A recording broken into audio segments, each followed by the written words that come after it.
Hello दोस्तों, आज की कहानी का टॉपिक है मोहन कब मरेगा। एक दिन ठेले पर भार अधिक होने के कारण सुरेश उसे ठीक से संभाल नहीं पाया और तेज गति से आती हुई ट्रक से भिड़ गया।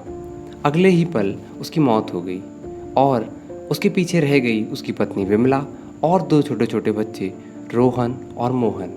एक तरफ सुरेश का अंतिम संस्कार किया जा रहा था और दूसरी तरफ उसके बच्चे बिलख रहे थे।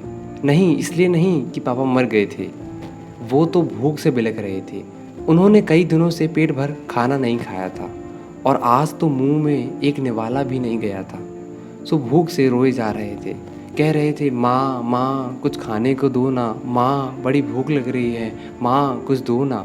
कोई पत्थर दिल भी इस दृश्य को देखकर पसीज जाता। पड़ोसियों को भी दया आ गई, अगल बगल से खाना आ गया। बड़े दिनों बाद रोहन और मोहन पेट भर के खाना खा रहे थे। एक अजीब सी परिस्थिति थी। एक तरफ लोग सुरेश की मौत पर दुख व्यक्त कर रहे थे, वहीं दूसरी तरफ उसके अपने बच्चे बड़े चाव से भोजन खा रहे थे।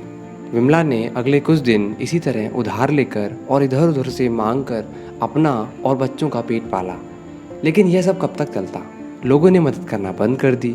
विमला पागलों की तरह काम खोजने लगी, लेकिन तमाम कोशिशों के बावजूद भी किसी ने उसे काम नहीं दिया। जब थक हार कर घर लौटी तो बच्चे उम्मीद से उसकी तरफ देखने लगे। मोहन बोला, क्या लाई हो माँ, जल्दी से खिला दो, बड़ी भूख लगी है। माँ रो पड़ी और बच्चे समझ गए कि माँ के पास कुछ भी नहीं है। एक पल के लिए अजीब सा सन्नाटा पसर गया।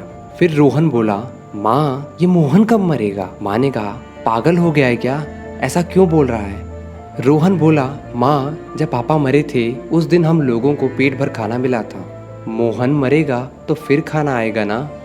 रोहन की बात सुनकर माँ की आंखें फटी की फटी रह गई। उसके पास रोहन की बातों का कोई जवाब न था। दोस्तों, ये कहानी नहीं है, ये दुनिया में करोड़ों लोगों की हकीकत है। जिस खाने को हम थाली में ऐसे ही छोड़ देते हैं, उसकी कीमत को समझिए। बचपन में हमें अन्न का आदर करना सिखाया जाता है, लेकिन हमने कभी असल भूख नहीं देखी होती, इसलिए हम उसका आदर करना नहीं सीखते। एक दिन, बस एक दिन भूखा रहकर देखिए और आप करोड़ों लोगों का दर्द समझ जाएंगे। तो दोस्तों, कैसी लगी है आपको ये कहानी? कमेंट सेक्शन में ज़रूर बताइएगा। Thank you.